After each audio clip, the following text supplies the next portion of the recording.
is not a haunted house, but instead an enchanted tour inside a piece of San Diego's history. The recently renovated Villa Montezuma historical home in the Sherman Heights neighborhood is now open for you to go inside.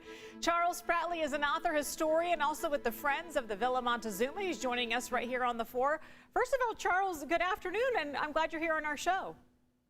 Good afternoon. Thank you so much for joining us here at the Villa Montezuma. In the Villa Montezuma, I was just telling you during the commercial break, I've seen the home from the outside, driven past it, always wondered what it looked like inside, had no idea the story and the incredible architecture. So in about a 30-second version, tell us the history of this house.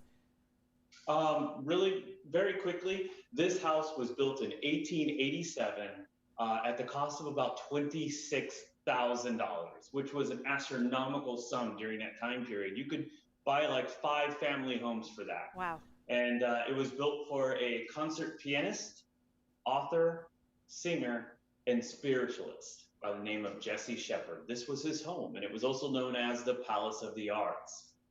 So Shepard, reading up a little bit about him, he came here from Europe and was enticed to come here in order to build something like this. Tell me a little bit about his story and how long did he actually live there?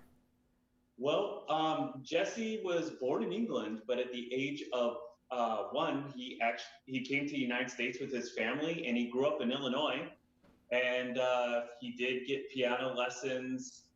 He had an extraordinary childhood, and reading about him is like reading about American history, right. Including he did hear Abraham Lincoln speak in some of his speeches.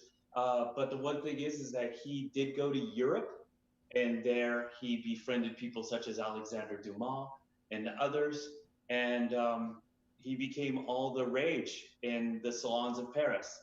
And he traveled through Europe for many years, and when he came back to the United States, 2 ranchers by the name of the High brothers lured him to San Diego, and part of the bait was the idea of this beautiful home. And it really is something special, especially on the inside. I noticed that the stained glass, I mean, we could really just comb this house from top to bottom and spend 2 hours talking about it, but the special stories within the stained glass is something that stood out to me. There very much is. In fact, right now you are just in the music room, and the music room, and at least in our opinion, is probably the most beautiful room in all of San Diego. All the art glass in here is original to the house, and it was done by John Mallon and Sons of San Francisco. And Charles, I know that this house is not haunted, and for people who are looking for something like that here in San Diego, yes, you can tour the inside of it, but a little spoiler alert, not haunted. What is haunted to your knowledge in San Diego? Well, one of the things that's very interesting is that I always think that a lot of things have a lot of history attached to them, and with that comes many different stories about things being haunted. In fact, I wrote a book that came out several years ago called Piercing the Veil, Examining San Diego's Haunted History.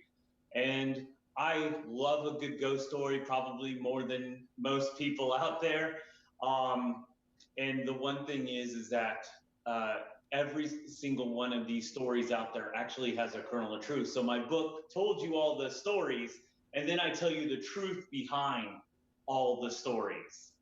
I love it. Some of them are actually more fascinating than some of the ghost stories that you might hear out on either tours or on the internet or anything like that. Again, the book is called Piercing the Veil. Charles, thank you so much for giving us a little slice of the history of the Villa Montezuma. And for folks that want to go check it out, I'll share some information here quickly with our viewers. It is open Fridays, Saturdays, and Sundays. In fact, the first tour begins at 1 p.m. and the last tour begins at 4. If you want to go inside the newly renovated Villa Montezuma, go to villamontezumamuseum.org.